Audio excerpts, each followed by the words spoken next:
Praise the lord. నేటి దిన వాగ్దానము. భక్తిహీనులకు అనేక వేదనలు కలుగుచున్నవి, యెహోవా యందు నమ్మకించు వానిని కృప ఆవరించుచున్నది. కీర్తనలు 32:10.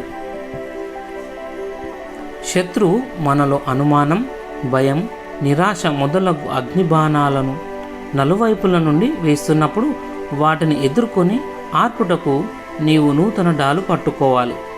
మనకు తెలియకుండా నలుమూలల నుండి వచ్చే బాణాలు గమనాగములను తెలుసుకొని సిద్ధంగా ఉండాలి.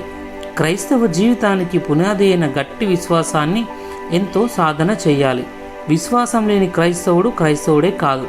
విశ్వాసం లేకుండా దేవునికి ఇష్టడయ్యునుట అసాధ్యము. అయితే నీతిమంతుడు విశ్వాసము మూలంగా బ్రతుకును. దేవుడు అబ్రహాముతో, అబ్రామా, భయపడకము, నేను నీకు కేడము, నీ బహుమానము అత్యధికమునని చెప్పెను. నేను యేసుక్రీస్తునందు విశ్వాసం ద్వారా అబ్రహాము పిల్లలం గనుక మనము కూడా దేవుడు డాలుగా బహుమానంగా ఉంటాడు. యెహోవా యందు నమ్మకించువారు కదలక నిత్యము నిలుచు సీయోను కొండ వలె ఉందురు. సాతానుడు బలహీనంగా సందిగ్ధంలో ఉండే క్రైస్తవుల వెంట పడతాడు. నీవు స్థిరంగా నిలబడే శత్రువు పన్నాగాలని పటాపంచలవుతాయి. అపవాదును ఎదురించుడి, అప్పుడు మీ యొద్ద నుండి పారిపోవును. నీ విశ్వాసము డాలును పైకెత్తి పట్టుకొని సాతానును ఎదిరించు, అప్పుడు జయము కూడా నీదే. ప్రార్థన.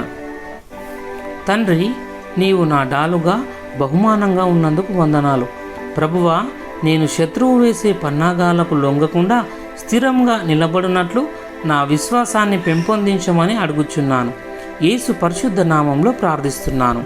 ఆమెన్.